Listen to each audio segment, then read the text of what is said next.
হযরত ওমরের কাছে একবার হযরত আলী রাদিয়াল্লাহু তাআলা এসেছেন। দরজা নক করছে, টক টক টক টক টক টক। বলে কে? বলে আমি হযরত আলী।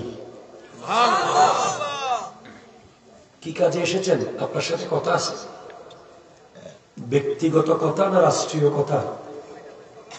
বলে ব্যক্তিগত কথা। হযরত ওমর তাড়াতাড়ি চেরাগ নিভিয়ে দিলেন। কি আপনি বাতি নিভাই দিলেন কেন? বলে এই বাতির তেল রাষ্ট্রীয় তেল,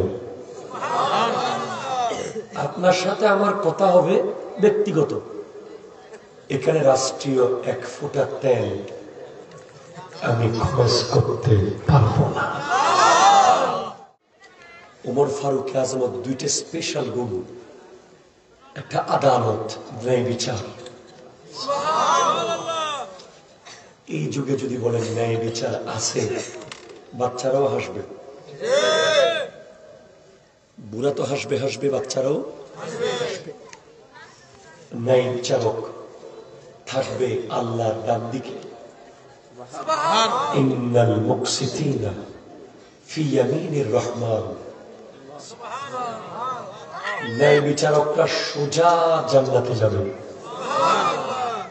আপনি সমাজের সভাপতি, সেক্রেটারি, আপনি এলাকার মেয়র, কাউন্সিলর, চেয়ারম্যান, মেম্বার, এখন তো নাই।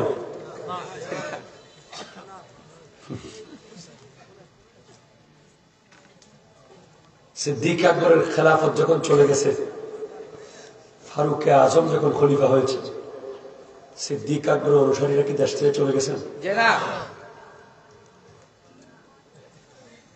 হযরত ওমর যখন দায়িত্ব দিলেন, চলে গেলেন দায়িত্ব শেষ করে।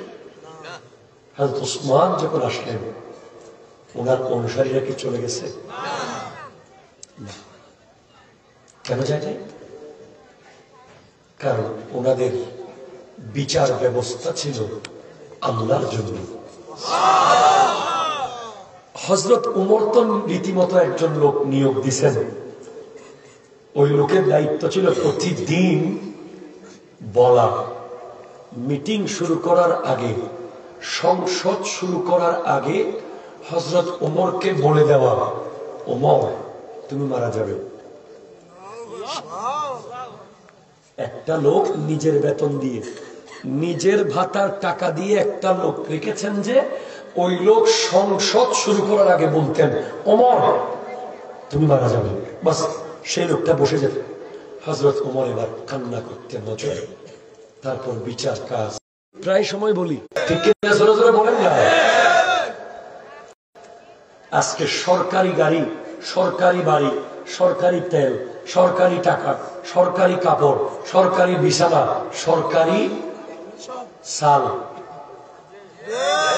সরকারি গম, সরকারি আটা। আবার এমনও আমরা দেখেছি,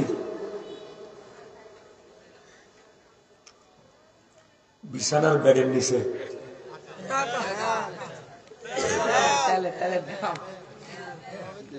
দর্শক